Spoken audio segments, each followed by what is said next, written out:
सावकाश बाळा. ओके.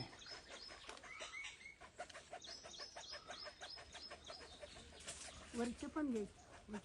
घेतलेत वरचे फणस किती फणस लागलेत बघ.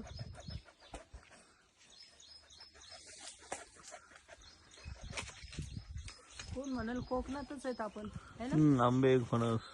आंबे फणस व्हिडिओ टाकले तर हो आपल्या शेतातच बोलायचं. असंच करायचं. टाक सोडा. टाक खाली.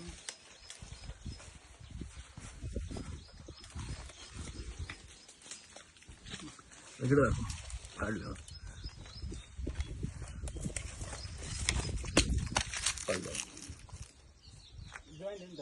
हा किती फणस आहेत झाडाला, बरेच होते. मला दाखवा इकडे. 2 काढले. फणस आलेला आहे. हा आहे कापा. कापा कापा बरोबर. कापा व्हरायटी जवळपास ठीक आहे ना दादा? साठी खूप सुटसुटीत आहे आणि ह्या चिकटपणा नसतो जास्त. हा उतरा खाली उतरा. टेस्टी याची आपण वेफर्स घेऊ करू का शकतो. आता? नाही थांब त्याला ठीक आहे. थांबा. ठीक आहे. नको निघतो जीव त्याला नाही. तयार आहे मला वाटतं. हा मित्रांनो तर हा आहे कापा फणस आपण आत्ताच काढलेला आहे. तर हा हे 5 ते 6 महिन्याचं पीक आहे आणि हा कापा फणस जो आहे खाण्यासाठी खूप सुटसुटीत आहे आणि ह्याचे गर सुद्धा खूप मोकळे निघतात. आता वेफर करणार आहे आम्ही याची. टेस्टिंग आहे. आता आपण ह्याचे वेपर्स करणार आहोत आणि तुम्हाला नक्की दाखवणार.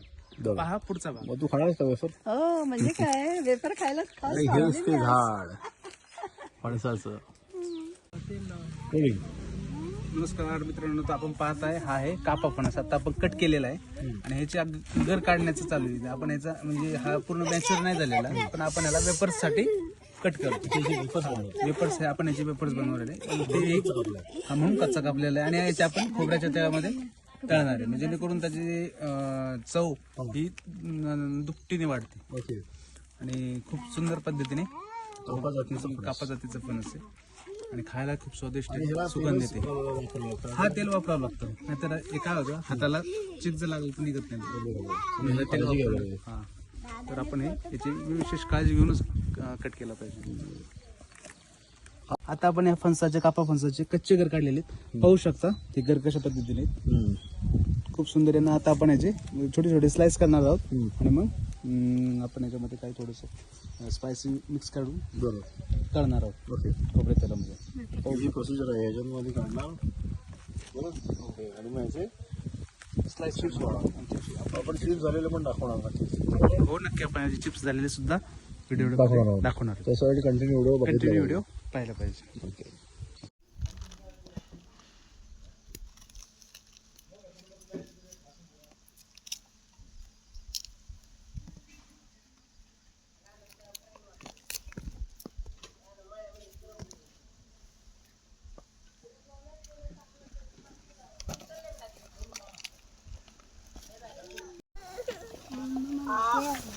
बाई जा बस जाऊन शिणी आली.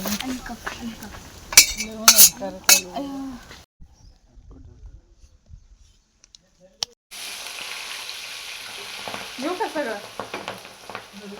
हळद आणि ते काय टाकलं जाऊ दे, कशाला ठेवू मग तुझ्यात तरी टाकायला.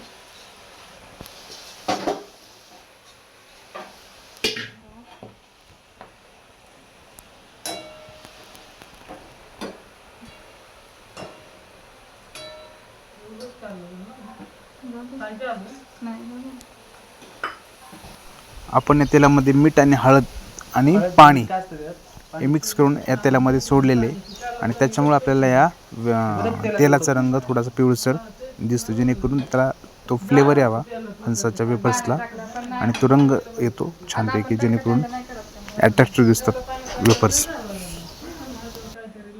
कोणतरी एक्सपेरिमेंट केला सांगतो.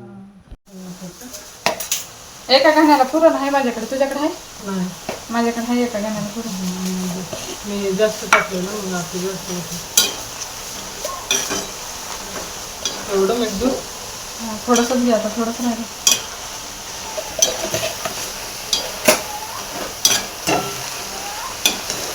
मीठ कमी करावं एका गाण्याला.